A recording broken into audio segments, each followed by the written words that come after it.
brought to you by NAAP. We're the National Association of Adoptees and Parents, where we discuss all things adoption.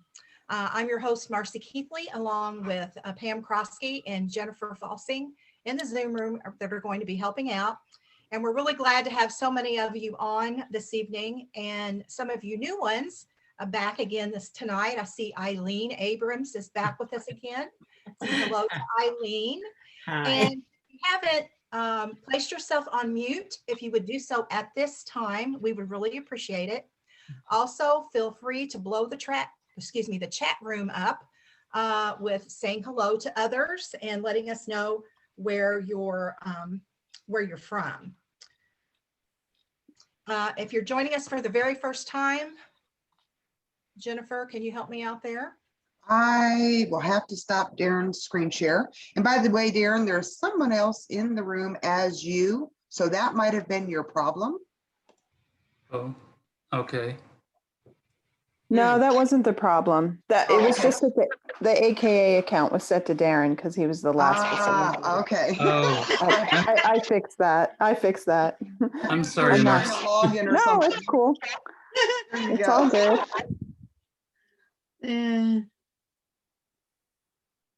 Okay, here's just a little bit about us for the newbies. And I see Jamie Kelly is new. Everybody say hello to Jamie. This is a little bit about us. And to let you know, this is a public meeting with no guarantee that the information or identity is confidential. We do record the presentation that we will post later on our YouTube channel. But the question and answers, the Q&A afterwards will not be recorded for privacy purposes. So if someone signed up tonight and they wanted to replay, they can always go to our YouTube channel. So anyway, where are we here? Okay, I covered that. Yes, and there's also, again, if you're experiencing a serious mental health event or suicidal thoughts, we've supplied you with the phone number to call. Okay, and then do we have a little bit about us? Oh yeah, I can show that. Yeah, for our newbies. I was assuming that one was going to be first. Okay, this is who we are. Here we go. Again, we will be holding an annual conference in Indianapolis this September. It will be what's actually going to be a hybrid. You'll be hearing more about that. But this is just a little bit about us and what we do. Okay. All righty, with that, let's go ahead and welcome this evening's spotlight guest, who is Daryn Watson. And Daryn is a life coach who helps adult adoptees navigate the complexities of adoption reunions. He was reunited with his maternal family in Canada in '95 by making use of the open record laws.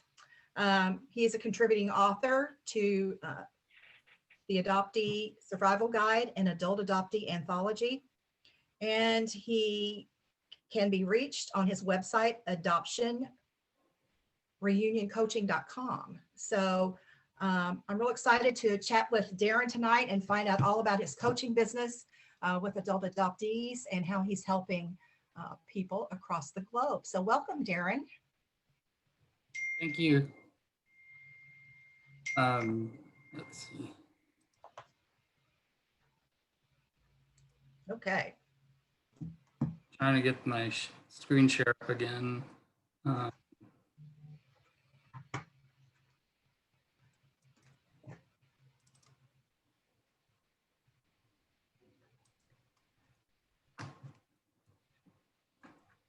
Sorry, I'm not very good at this stuff. That's okay. Zoom can be a little bit intimidating. Oops, that's my Facebook.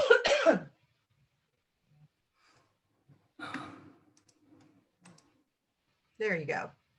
Okay, cool, thank you. So the title of my talk tonight is How to Change Your Inner Adoptee Mindset.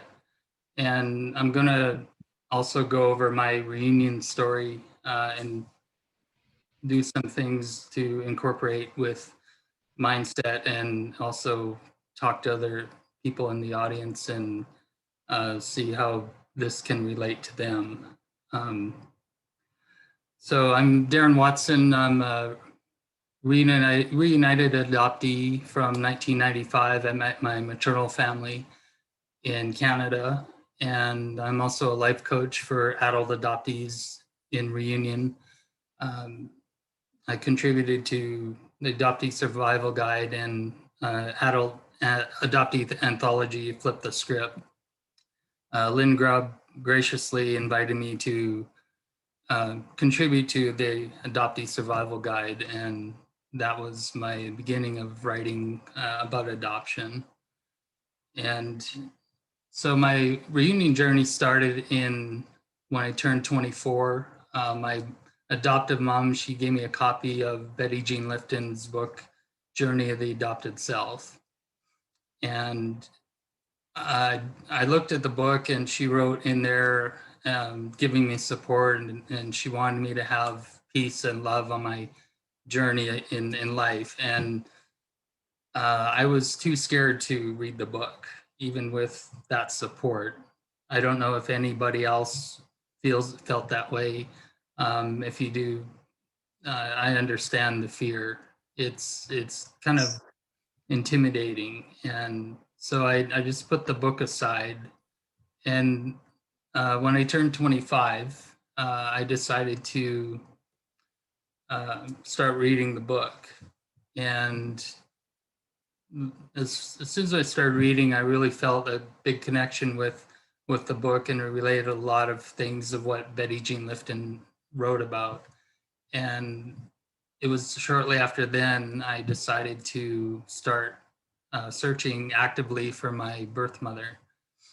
And I didn't have any identifying information, but I looked up online for records in Alberta, and that spring they'd open records if you were born between 1966 and 1985.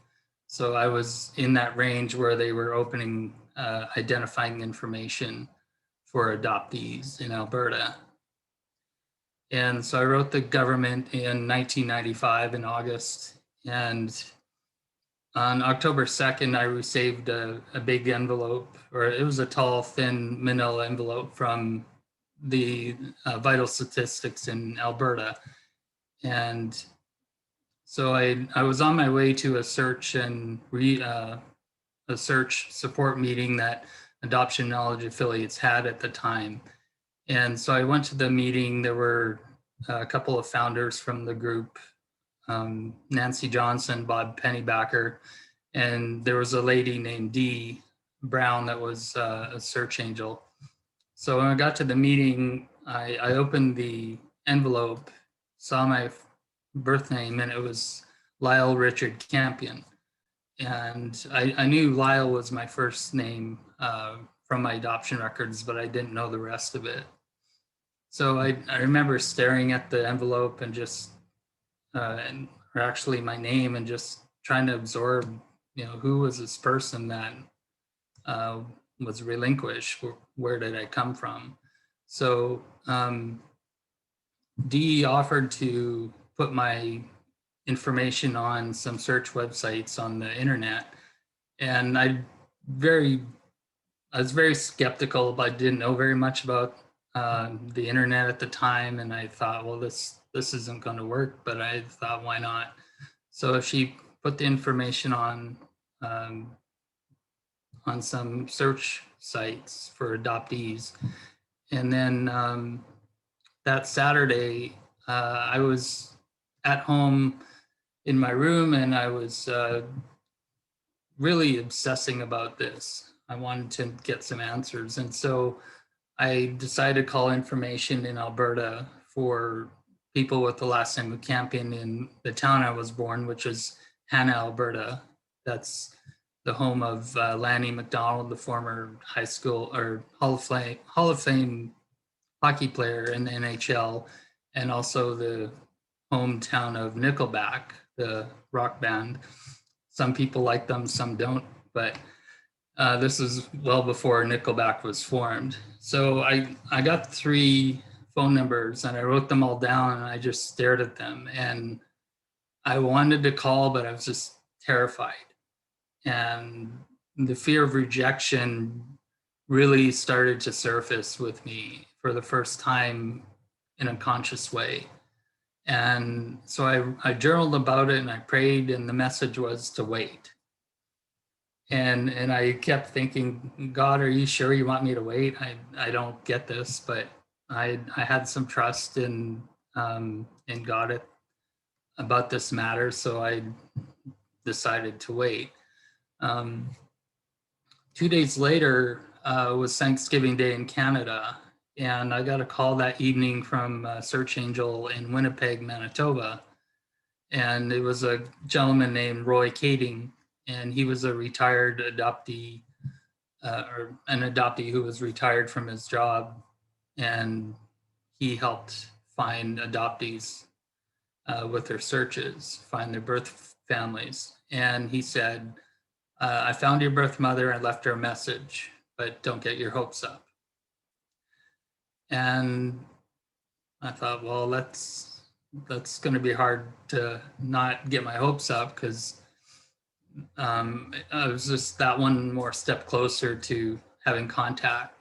And so I called my therapist at the time, and she was also an adoptee, and we talked for about an hour. And then it was about 9 o'clock at night.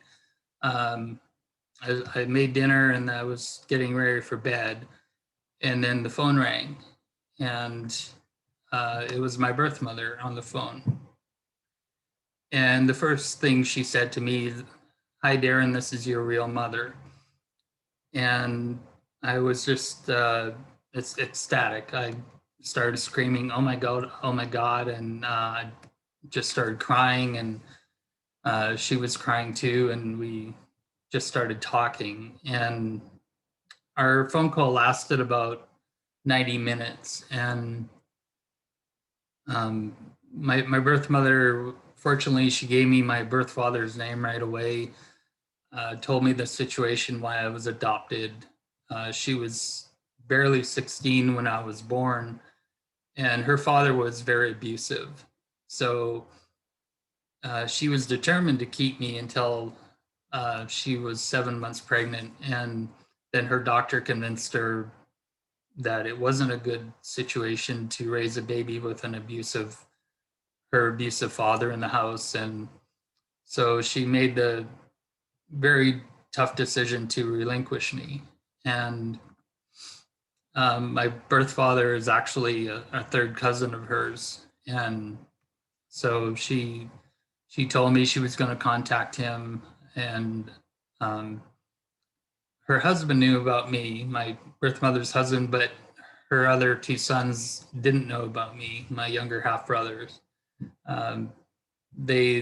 She had decided not to tell them, and she kept me a secret from them, partly because she said she didn't want to hurt her husband's feelings. So for the first 25 years of my life, and my younger brothers, they didn't know anything about me. So we exchanged contact information. That weekend, I received a big envelope from her with a long letter and lots of pictures, pictures of her and the family growing up. And I remember noticing the pictures because her face looked kind of anxious a lot of the time. And I didn't know if it was because of raising kids, or it was her personality, or if it was the stress of me not being there. I don't know, but I remember very, very vividly, she just seemed very strained in a lot of the pictures. And so I would look at the pictures that whole weekend, just kind of obsessing and thinking, what if, I know a lot of adoptees like myself, we start thinking, what if this didn't happen that way? And that can be very paralyzing, I think, when we put so much energy into wondering, what if this didn't happen, if we weren't given away to another family? And ironically, I was put in foster care when I was relinquished to supposedly be in a safe environment. And my foster care family, the foster father abused me for the first 7 months of my life. And I knew that later on when my adopted dad would pick me up the first year that they had me, and I would cry every time he picked me up, and nobody understood why. But it was because of the family that I was put into foster care with. And so my birth mother and I, we started, we would fax. We didn't have email back then, so we'd send fax messages almost each day, and then talk on the phone a couple of times a week. And I grew up watching a lot of some of the talk shows where, like Oprah or Sally Jesse Raphael, and they would reunite an adoptee with their birth mother. And every time I saw that show, I would start crying. And I thought to myself, I want to have that moment. I want to meet my birth mother and be able to hug her and just have that connection that was broken. So I talked to her about flying up there to Calgary. They live south of Calgary, but I wanted to meet them and spend Christmas and New Year's.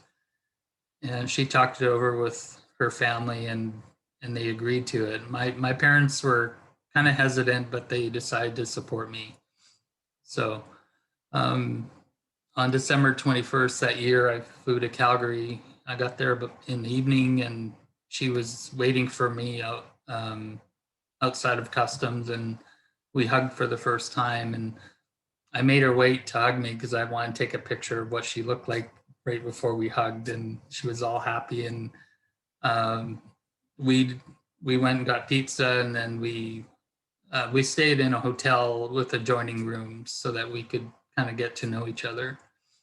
And it was really a wonderful night to connect and just have that bond and not have anyone else involved with as a distraction. So the next day, we were driving back to Lethbridge where they lived, and we had breakfast with friends of my parents and now her mutual friends that lived in Lethbridge. They were going away for Christmas, but they left me a key to their house in case I needed to get away for a couple of days or something, just to have a space for myself during the reunion. And on the way there, I was, my birth mother was driving, and I just started getting terribly panicked. And I put my head down on her lap and just started crying like a little baby, and for probably about 10 minutes. And it was really kind of a relief, but it was also very draining to start grieving so much. And so part of my fear was wondering what her husband and my brothers would think, because just the two of us, we had this really strong connection, and I was afraid and excited at the same time to meet my brothers. So we met, and her husband was very kind of hesitant and withdrawn about my presence. He could sense that my birth mother and I had a strong connection, so he was really kind of cautious with me for the first few days. And when things would get tense, I would go back to the spare bedroom where I was staying, and then I would write in my journal or meditate. I might call my sponsor. I was in a 12-step program at the time, and just to try to get centered and let go of the tension in the house, because it wasn't very good energy to be around. Then my maternal grandmother and her husband and some other relatives came, and we spent Christmas together. The night before Christmas, I went to Mass with my birth mother and my birth grandmother. And during we were singing, and all of a sudden I felt another wave of grief hit me. So I started thinking, is this never going to end? It's just kind of crazy. And so I ran to the restroom and I started crying in there for about 10-15 minutes. And she sent a friend of the family in to check on me. And I finally came out and I felt better. But again, started thinking again, you know, is this more things of what I missed throughout the years? And so we went back home, and the next day we had Christmas and opened gifts, and it was nice. But it just seemed everything was rushed, opening gifts together, and I wanted to savor the moment. And my birth mother gave us these Christmas teddy bears for my brothers and I, and each of them had a name stitched into the foot of each of our teddy bears. So I still have that teddy bear today. And like I said, I would retreat to my room, and this happened quite a bit during the trip. And sometimes it got so bad, I just told my birth mother, I said, I need to go stay at Dick and Bev's house, our friends, because I just needed to get away from everything. And she was kind of reluctant at first to let me go, but I said, you know, don't push me. I need this for myself, my own sanity. So I did stay there a couple of different nights during their trip, and it was very helpful. And I think anyone who's on reunion needs to have a safe space to for themselves to process, or just to get centered again. And even if you have to get a hotel or something, or an Airbnb, I highly recommend it, because the reunions can be very draining. So, and I also encourage people, if you are starting a reunion or you're in a reunion, to write in a journal. Writing in a journal is very powerful and a great way to put your thoughts and feelings out onto paper. And this has been very beneficial for me for years. I don't always journal, but when I do, I feel a big sense of relief, and I can look at my thoughts and just kind of get out of my head and see what's going on in my head. So one thing I recommend for adoptees who are searching or who are already in reunion, write down what your expectations are. You know, do you want to have a strong connection, long-lasting relationship with your birth family? Do you just want to have medical records? Do you just want to have, you know, sporadic contact? There's no wrong way or no wrong answer, but I think it's important that we decide what we want inside, and we may not know. And this way you can sort out kind of the reality from what this fantasy that we all have of what our birth parents and birth family would be like. And I found for reunion, looking back, I don't try to regret things that I did, but I look back and see what I could have done differently. I probably, in hindsight, I wouldn't have gone up for 2 weeks to stay with my birth family and probably not stayed with them, but I still had that big pull where I wanted to be with them and be a part of the family and be included, feel included.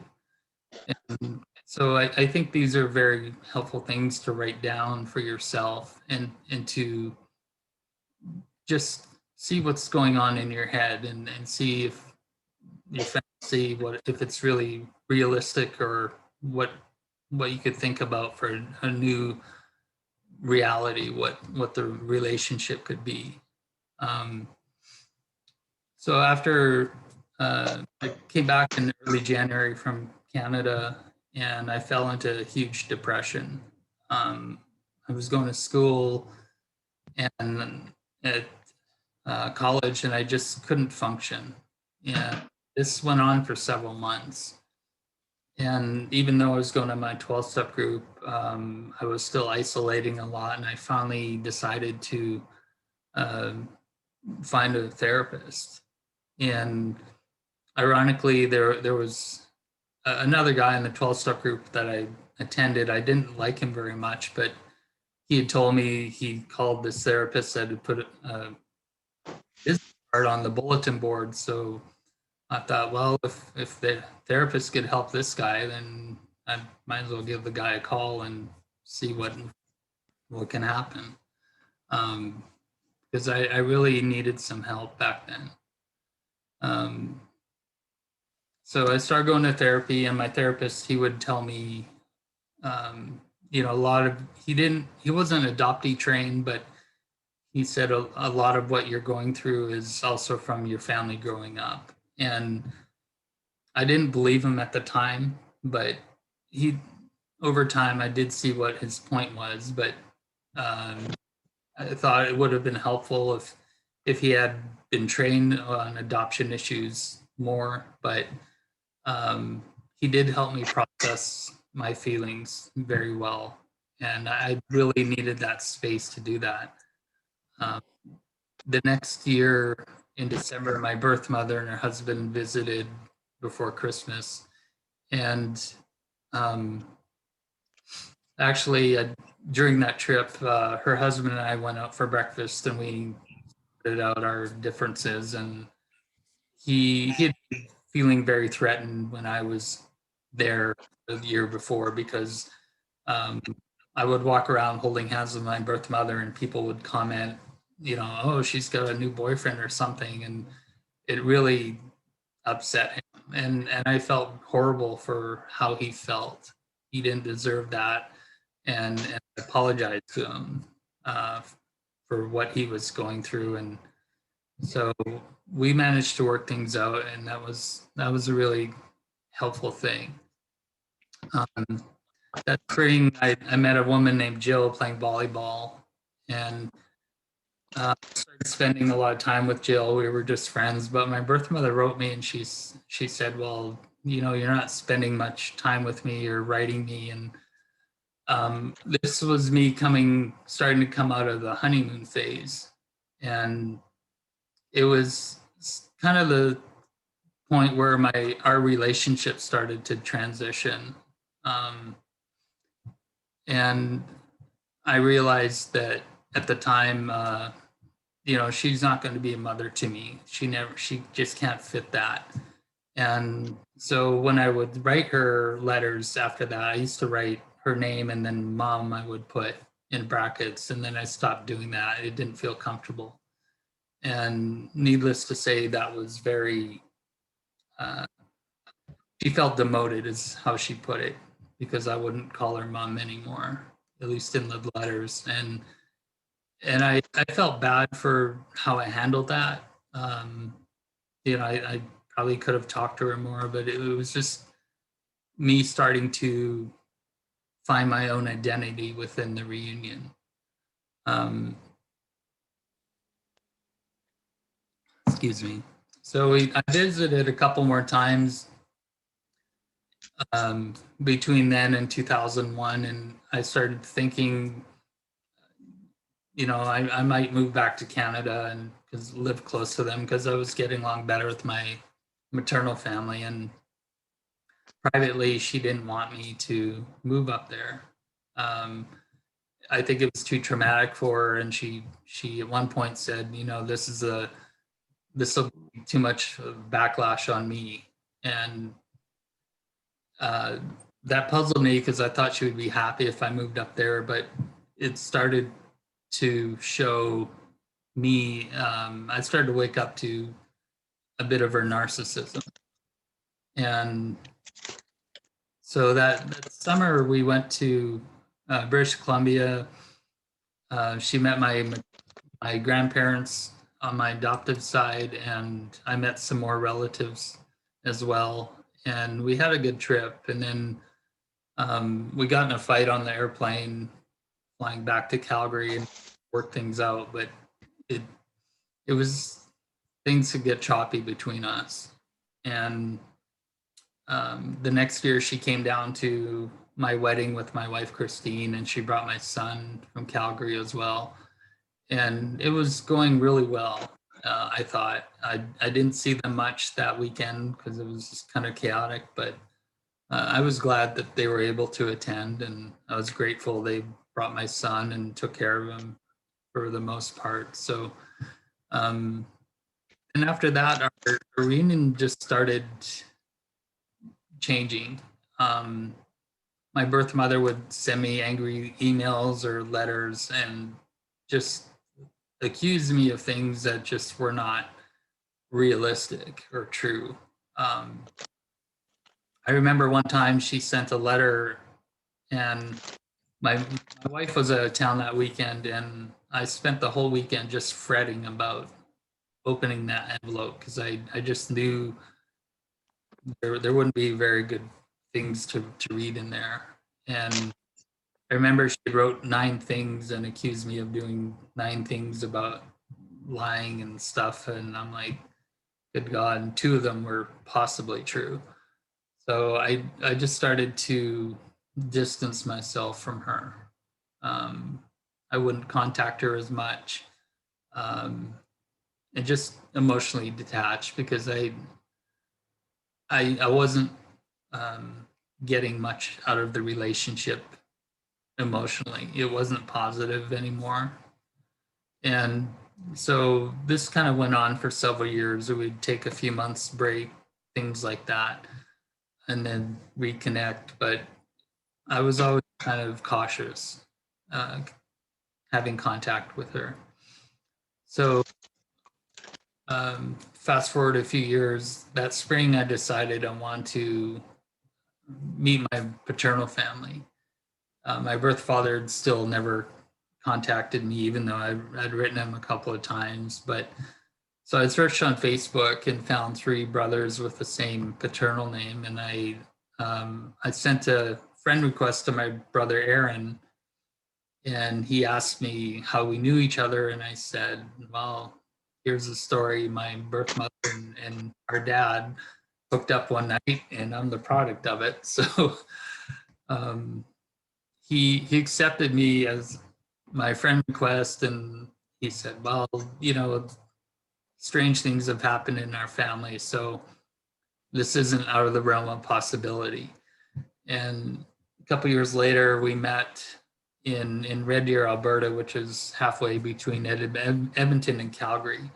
And so I met his wife at the time, and then we started driving back to the farm, and we stopped in the small town that they lived outside of, and we were at the general store. And as I was walking out, I felt more grief coming, and I'm like, great.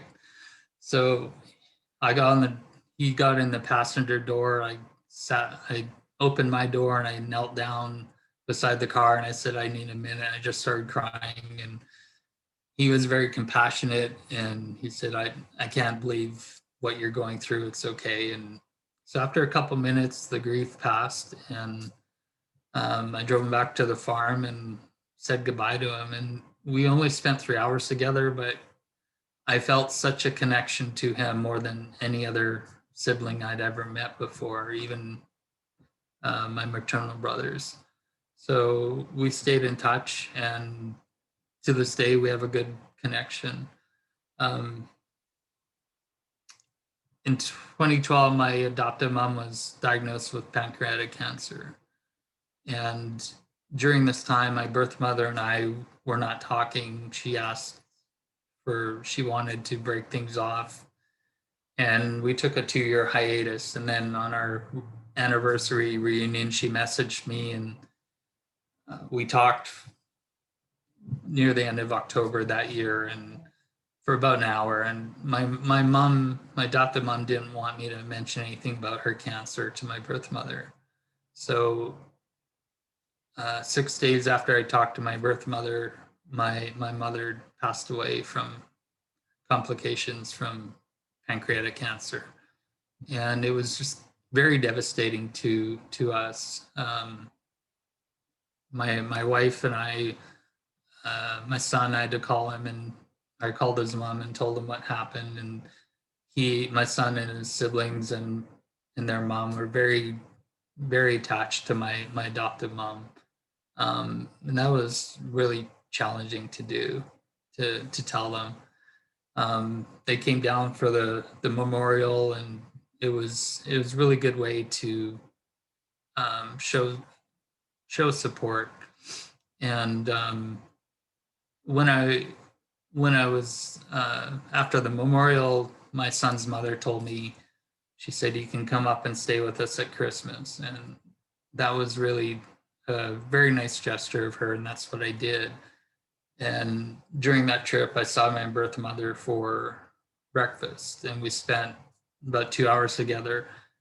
And she just kept showing me all these pictures of different cruises that she and her husband went on vacation with. And during that time, I went to the bathroom and I looked in the mirror and I said, I'm not really getting much out of this relationship with her anymore. And I decided, if this is the last time I see her, I'm okay with it. I just don't know what to do. But so we said goodbye, and then I thought things were fine. Then that Easter, she texted me. I was in Houston playing a tennis tournament. She said, "Happy Easter." I replied the same, "Thank you." And then 2 weeks later, she sent a package in the mail, and it had another angry letter. She sent back pictures that my birth mother or my adoptive mom had given her of me growing up and our family. And then she, when I was 6, we went to Hannah, Alberta, and I bought a little teddy bear. It was a panda teddy bear. And I gave that to her on the first night we met. And she sent it back in that package. And that really floored me. And I thought, this is something sacred, and you send it back to me. I just couldn't understand it. So I emailed her confronting her about it.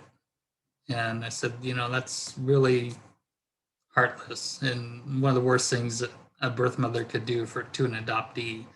And her reply was, "Well, you're lucky I didn't send back your photo album from your wedding." So I thought, okay, I'm not going to take this crap. And we went back and forth on email for a couple of days, and finally I just had enough, and I just broke things off with her again. And I never, even though we patched things up a couple days later, I just never felt the same with her again, trust-wise. And then summer of 2015, I went up to Canada for my son's 25th birthday, and I met some more paternal family. And I was very happy. They all accepted me. Most of them didn't know about me even after I met Aaron. But even Aaron's mom, she accepted me into the family too. And I went with her to Canmore, Alberta, and I met her other son, Gavin, and his wife and kids, and we had a great time. And it was just very welcoming. And I didn't contact my birth mother on that trip. I just didn't want to, even though she was a couple hours away. So that October was our 20-year reunion, and I messaged her happy reunion, and she said the same thing. And then she'd wanted me to take down my pictures of my reunion with my paternal family, and because I used their last name is what was her reasoning. And then she ended her message was, "You should really consider other people's feelings." And instead of reacting like I normally would, I took about 3 days to respond to her. And I said, I'm 45 years old. I'm not 5, and I don't need your permission about what pictures I can put on my Facebook page about my reunion. And so I just told her to leave me and my wife alone, and that was it. I haven't had contact with her since. And I've noticed at times I miss her, but it's kind of like I miss the fantasy of what I wanted her to be like.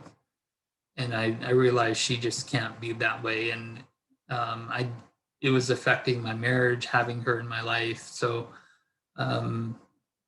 I just decided to focus on the relationships with my paternal family and one of my maternal brothers.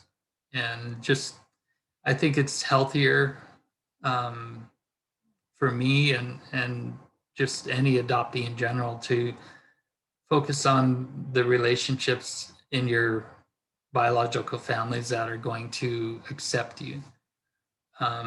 There's usually a lot less drama and chaos involved. There's not so much trauma, but it's just easier to do it that way, from my opinion. And so 2019, I started my coaching business for adoptees and reunions. And the reason I did that is because I see a lot of Facebook groups that I'm a part of with adoptees, and a lot of the reunions just kind of go sideways for various reasons. And I want to be able to help other adoptees with my experience and to guide them on what to do. And if they're starting their search and then they're in reunion and things go dicey, I just want to be a helpful conduit for adoptees. So what I found in reunion, I think it's beneficial if we write down our best case and worst case scenarios. And examples of best case is you're welcome with open arms, and even after the first reunion that you still have a good connection with your birth family. The worst case, it could be second rejection, or you find an obituary or a gravesite of your birth parent. Those are kind of the worst case scenarios. And second rejection, I tell people it's think of someone that you were dating and they broke up with you and how painful that was. And then think about that pain and intensify it by 10 or 20 times. That's, to me, what a second rejection feels like. It's extremely painful. And I know a lot of adoptees are apprehensive about searching because they don't want to get rejected again. And then kind of in the middle, you have your most likely scenarios. It could be slow contact with email or snail mail. You might meet them one time and they might reject you or ghost you again afterwards. Again, that's second rejection. And sometimes you might meet in person, but you may not be able to sustain a healthy relationship with your bio family or birth parent. There's only so much we can do. We can control our own responses to things, but we can't control other people. And I think in a lot of relationships in general, we try to control other people by setting boundaries, and instead of just looking at ourselves and see what's going on inside and why we get so triggered with things. And I've found with my reunion, it's healthier to feel the grief inside and let it come up instead of trying to medicate or buffer your feelings by eating or drinking or whatever your vice is to not feel. I learned from Brooke Castillo, the life coach school, that when we have feelings come up, when we feel triggered, they can pass through our body in about 90 seconds if we let them. and it feels uncomfortable. I'm not talking about processing your trauma, but just general uncomfortable feelings. So when we allow these feelings to go through our body and release them, that's a way for us to heal and to grow. And it's, in the long run, it's much better because you start to learn to allow yourself to feel inside instead of feeling emotionally frozen like I was the first 25 years of my life. Brooke has a tool that she created called, it's called the model. And the model, you start with doing a thought download. And this is where you write out your thoughts that you're thinking. Most of our thoughts come from the back of our mind or head here, which is the primitive thoughts of our brain. And we have on average about 60,000 thoughts a day, and 80% of them are generated from the primitive thoughts or negative thoughts in our brain. So when we do a thought download, we use our thoughts that we have from our primitive brain, and those are called unconscious thoughts. And then the thought model is made of five different sections. There's a circumstance, which is a factual, neutral thing that you write. Say somebody said they didn't like you for some reason, and it really upset you. So that would be your circumstance. And then you write down your thoughts about what was said or what the circumstance was. And then you also write down, you pick the thought that really resonates with you and pick the corresponding feeling to that thought. Because the model is based on our thoughts create our feelings, and then our actions or inactions are created and generated by what our feelings are. And so you can write down your actions. You know, if that person said, I don't like you, and you blew up at them, told them off or blocked them on Facebook, whatever happened, whatever you did in that situation, that's your unconscious model. And then your results are what happened because of your thoughts, feelings, and actions. And the cool thing about the model is you can use this also for your intentional thoughts for the same situation. So our prefrontal cortex is located here, and this is where our creative thoughts and intentional thoughts come from. So we can look at the same situation with an intentional thought model, and then we can look at that and say, okay, what could I think about this? Is it possible to think, well, maybe this person has a right to be angry at me, and that's why they said that. Whatever the situation is. So if you can change your thoughts or become willing to change them, then your feelings will change about the situation. And once that happens, then if we have different feelings, we're going to act differently, and our results will be different. So that's the basic description of what the Brooks model is for thought. And it's important to do this consistently. You can do it. I do my thought models in the morning, and you just want to have one model for each thought and feeling and action. And you can do multiple ones if you want. That's everything in my presentation. If you want to reach out to me, my website is adoptionreunioncoaching.com.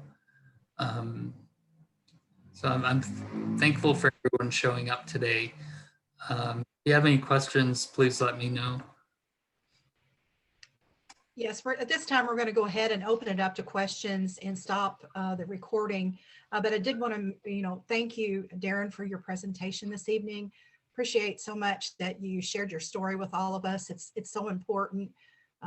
We hear you. We heard it, and it was it's tough to hear the challenges that you went through.